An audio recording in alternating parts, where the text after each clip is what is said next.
because it's a small town. It didn't really grow up with her. I'm not going to say how exactly he knows her, but like, because that's his, that I've tried, immunity. It's all good. Yeah. So it was a friend of the family kind of situation. And my immediate words out of my mouth were, "Oh shit, now I actually have to go look for her." Because I was because when it's, first of all, I thought she was missing. I really, for the first 3 days, it was really just the locals that knew about it. Like, it was really just the local community that knew about it. I mean, it started on Facebook, but it hadn't hit YouTube yet. It was still on Facebook. So everybody was in the local, everybody was reposting it. Everybody was talking about it. And I got kicked off of Facebook a few times. I got put in jail. Got put in jail. Why? Because I told someone that they should go get hit by a bus because they were retarded.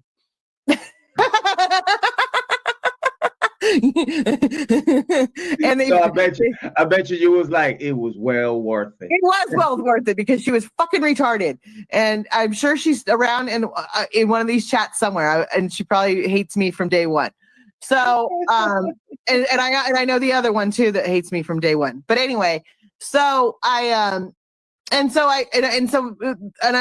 like, now now that I know somebody that knows her, like even remotely, I'm like, as a person, you're like, oh, now I have to go do my parent duties, let's say, to go to, and the public opinion, all of the check this box. So you clear your name kind of situation. I was like, okay, I'll go, I'm going to go through the steps and do what I have to do.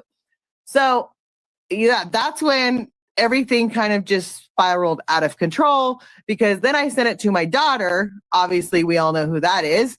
And my daughter said, yes, I know Sam's leading the investigation for the kids part. And I went, of course she is. And, I've stood up for Sam. I'm not going to deny that I've stood up for Sam. Do I love Sam? No. Do I care for her as a child? Do I care for her as a person? Yes.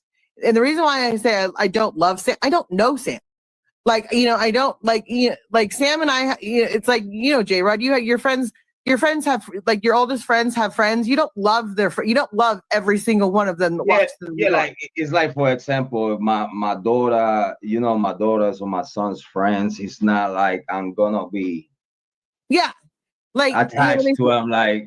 Yeah, like I don't so they come in, they stay at your house. You just know that if they're young enough, you have their parents' number. Right. If they're old enough, and right now, let's be fair, everybody in the world has a cell phone, so no one. And so I can almost guarantee you, Jrod, you probably don't know every kid that your kid hangs out with, their phone number. You're right. You really, you don't, because you don't, back in the day when we had to call on the phone that was attached to the wall, and there was the, the phone number that was listed on the, on the wall that said, this is all my, parents 911, all the emergency numbers and everything else, because we all had to remember phone numbers back then. And we all knew our kid, and this is what I'm saying. We all knew our kids. We all knew our kids, and where I grew up, which we all know is a little town. So I grew up where all my friends were friends to the same people, it was like everybody knew everybody. Like we all went to the same high school. We all played the same sports. We all did the same thing. So we just knew it. Like all the parents already talked to each other because they were in the community together. So it was the parents that even knew each other outside. Some parents didn't even know which kids went with parents at the beginning. You know what I mean? They were just there.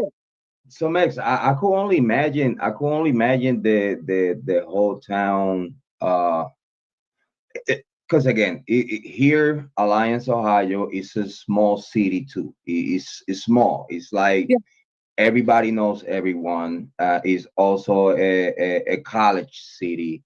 So it's like, very particular. The cops know everyone knows the cops.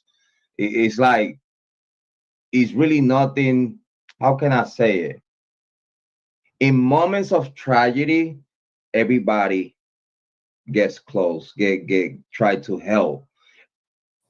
I could only imagine everyone knowing each other, and I can only imagine also, the lounge is I think the lounge is very popular as a resource, I a don't, resort or and whatnot.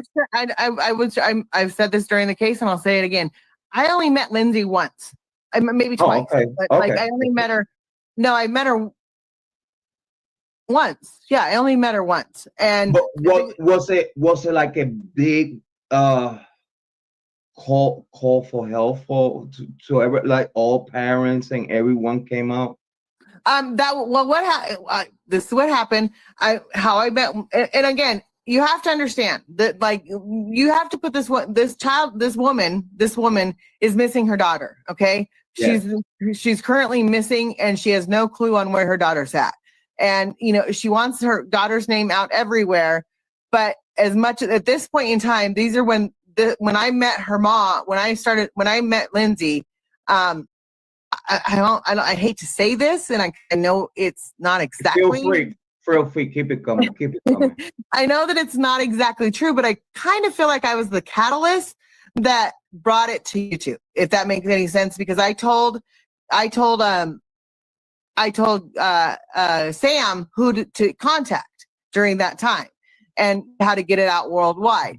So it hadn't even really hit the YouTube streets yet. So when I met her, she only had heard the voice message that I did with Michelle. So I think she heard my voice on that. And so she knew I did that interview. So I didn't know her at all. If you allow me to interrupt you, I've been trying to have you as my manager type of, like, I mean, like, 'cause listen, listen, in the way you went about it, knowing, sprinkling people that and you did your magic. And yes, if you ask me, in my personal opinion, you really at that moment brought it to YouTube.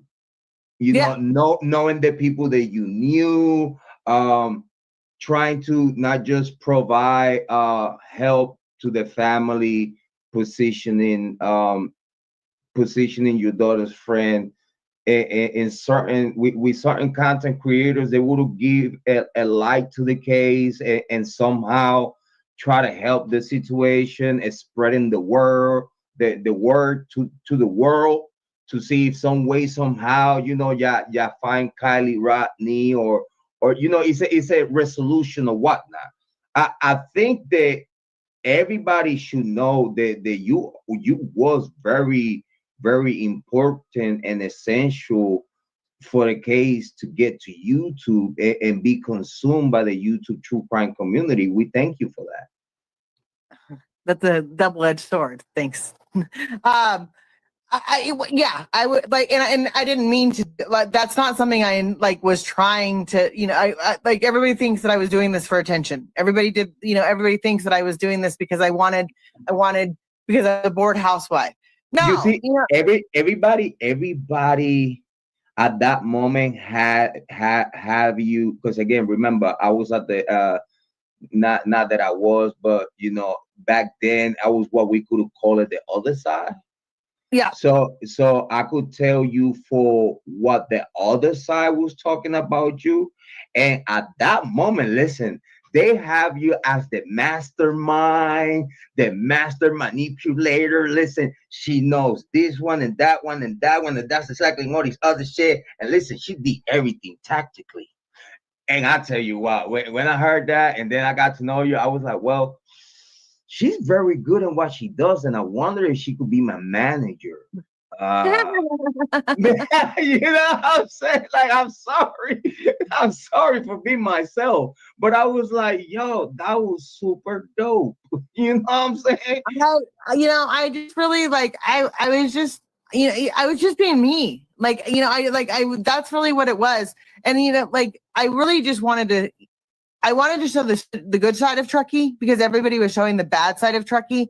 I wanted to see, that's really what, when I realized how it was the case was going, they were basically just saying that, the Truckee way, that whole situation. Yeah. Oh Yeah. Yeah. And well, like, and it's just, like we don't, when they asked me about it the first 3 times, I had no idea what they were talking about. I knew it was a slogan kind of thing. Like I knew I'd seen it on like, on a,